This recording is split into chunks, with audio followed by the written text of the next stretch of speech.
So today I want to talk about changes to the tax code that could potentially give you a new tool for dealing with three of the major challenges that you'll face in retirement, and it may end up also helping increase your retirement income. But first, my name is Kevin Lum. I'm a certified financial planner based in Los Angeles, and this channel is dedicated to helping 1 million people retire without worry. So what are the three challenges that retirees face that this change to the tax code may help? The first challenge is underspending. Now, I know that seems a bit odd to say because actually the concern is that you'll spend too much. But the research actually shows that many retirees spend way less money than they could. In fact, I have an entire video on it where I say you should be spending more money. Of course, that depends on your situation. But retirees are spending less money than they could because of a faulty and broken way of modeling retirement income. Way too many financial advisors view retirement spending as linear, as flat. Right? You spend the same at age 65 as you do at age 95, just inflation adjusted. And that's simply not what the research shows. The research shows that for most retirees, your retirement spending looks a bit more like a smile. So it's higher early in your retirement, and then as you begin to age, it begins to dip, and then as you begin to have long-term care and more medical expenses, it begins to increase again. But the faulty and broken way of modeling retirement income often causes retirees to underspend early in the retirement in the years when you're most healthy and most active and could be traveling and doing all the things you dreamed of, but you're scared to spend because you don't want to run out of money. So the first challenge is just underspending. The second challenge is related to that, and it's the longevity risk. The reason retirees underspend, the reason you may be underspending, is because you're worried about outliving your retirement resources. If you model out your retirement income, often it looks great until you're 90, 95, and then it starts getting a bit iffy. So the second challenge is just the longevity risk.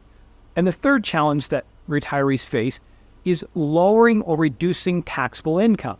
As you probably know, the higher your taxable income, the more of your Social Security benefit that's going to be taxed, the higher your Medicare premiums may be, and you just may end up being in a higher tax bracket.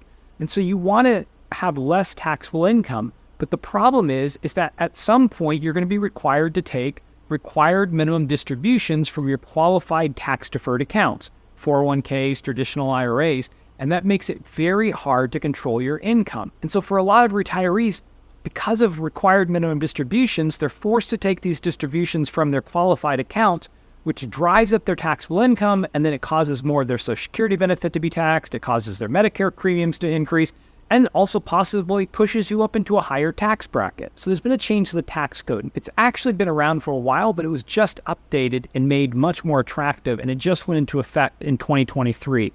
It's called a Qualified Longevity Annuity Contract, or often shortened to QLAC. Say that 5 times fast.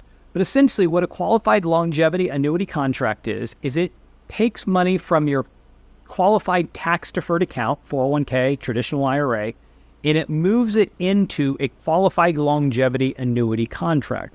So what is a longevity annuity contract? Essentially, it's a deferred annuity. So let's say at age 65, you take a chunk of money up to $200,000. That's one of the major changes they just made. You can take up to $200,000 from your 401k and you can purchase a deferred annuity. So let's say you're 65, you take $200,000, you purchase a deferred annuity, and then you set that annuity to kick in at some date in the future. Let's say age 85. You can defer it all the way to age 85.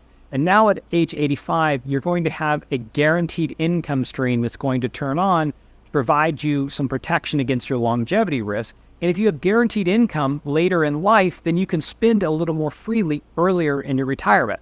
And then finally, and this is what's really interesting about the QLAC, is if you take that money out of your qualified tax-deferred account and you move it into a deferred annuity, it can reduce your RMDs. So let me give you an example of what this would look like with a couple. We're going to call them Steve and Sharon. I don't know why they both start with S's. That's just who I came up with on the fly. So we have Steve and Sharon, and they have $500,000 in their 401k. And they need to reduce their taxable income because they're afraid that more of their Social Security benefits going to be taxed, and they're also going to have higher Medicare premiums. And you can go, there's an entire video that I have on how Social Security income gets taxed and why it's really important to control your income and keep that income down. But they have $500,000. they're age 65, they're both the same age, and they take $100,000 from their 401k and they purchase a deferred annuity contract that's going to kick in at age 85. So here's what that does. First of all, it reduces their RMD, their taxable income when those RMDs kick in.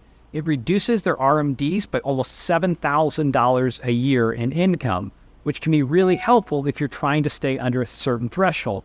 But in addition, at age 85, based on the numbers that are in 2023, and annuity prices hop around, but based upon what I could find when I made this video, at age 85, they would have $30,000, or approximately $30,000 of yearly income that would kick in that also has 100% survivor benefit. So if Steve outlasts Sharon, I think it was Sharon, I can't remember now who the names I made up, but if Steve outlasts Sharon, then he would be able to have a full benefit. And if Sharon outlasts Steve, she's going to have the full benefit as well. The other thing you can do with these qualified longevity annuity contracts, these QLACs, is you can put a return of premium rider onto it. Because one of the things that probably some of you are thinking is, yeah, I don't know that I'm going to live to age 85. I'm not sure I want to take that risk, because you know that if you die before you take the money out of an annuity, it just goes back to the insurance company. But if you add a return of premium rider onto the policy, then if you don't end up using the money in that pot of money, it just goes to your family when you have both passed. So there's a bit of security there. So you know that you're going to have this longevity protection, but at the same time, you also know that if you don't end up using it, it can go back to your family members and you don't lose all that money. Now, to be fair, if you had taken that $100,000 and had it invested in the market, it's going to increase more in value than it's going to by putting it as a deferred annuity. Now, if you put it in at age 65, put $100,000 in, that amount of money is going to increase. That pot of money is going to increase, but it's not going to increase as quickly as if you'd put it all in the S&P 500, for example. Now, once you put the money in there, you put the $100,000 in, you have the $30,000 in guaranteed income. If you live to 115, if you've been listening to the Huberman Lab, or you find the Fountain of Youth, or whatever it might be, and you end up living way longer than expected, I don't care how big that pot of money is, you are guaranteed that you have guaranteed income of $30,000 a year for the rest of your life and for the rest of your spouse's life. So the real benefit is it allows you to reduce your taxable income, to defer the money you're going to have to pay taxes on, to lower the tax on your Social Security, to lower your Medicare premiums potentially, and then it also provides guaranteed income later in life, which provides you a bit of safety and protection so you're not as concerned about running out of money. If you run a lot of financial models, you can pull a fairly large chunk of money out of your retirement account, but around age 85, those Monte Carlo simulations, which have a lot of problems, but those Monte Carlo simulations begin getting a little bit iffy, and they're like, I don't know if you're going to have enough money to make it past. But if you have your Social Security coming in, and you also have this fixed pot of money coming in, then you can be a little more aggressive in your spending earlier in your retirement, and maybe take that trip you've always dreamed about, or doing some of those things that you might have been concerned to do otherwise because you didn't run out of money. So how do these qualified longevity annuity contracts work? I've already kind of touched on the basics, but just kind of actually show you what it looks like. You would take $100,000, let's say, from your 401k, and then you would purchase a deferred annuity. You'd find someone that sells deferred annuities. You would purchase a deferred annuity. Now, it's important to note that you have a fairly limited option on what annuities you can purchase. You can't purchase a variable annuity, which in my opinion is a good thing. And you also can't purchase a fixed index annuity. So there are less annuity options, although as QLACs become more popular, more and more insurance companies are offering longevity annuities. And so I think you're going to start seeing more options and even better deals on the market. But you go to wherever you purchase a longevity annuity, you take the $100,000, you put it in this deferred annuity, you tell them when you want that money to turn on, and then you go on with the rest of retirement. And then at some point in the future, let's say 20 years later, then $30,000 a year in additional income kicks on. Now, you were just deferring your taxes.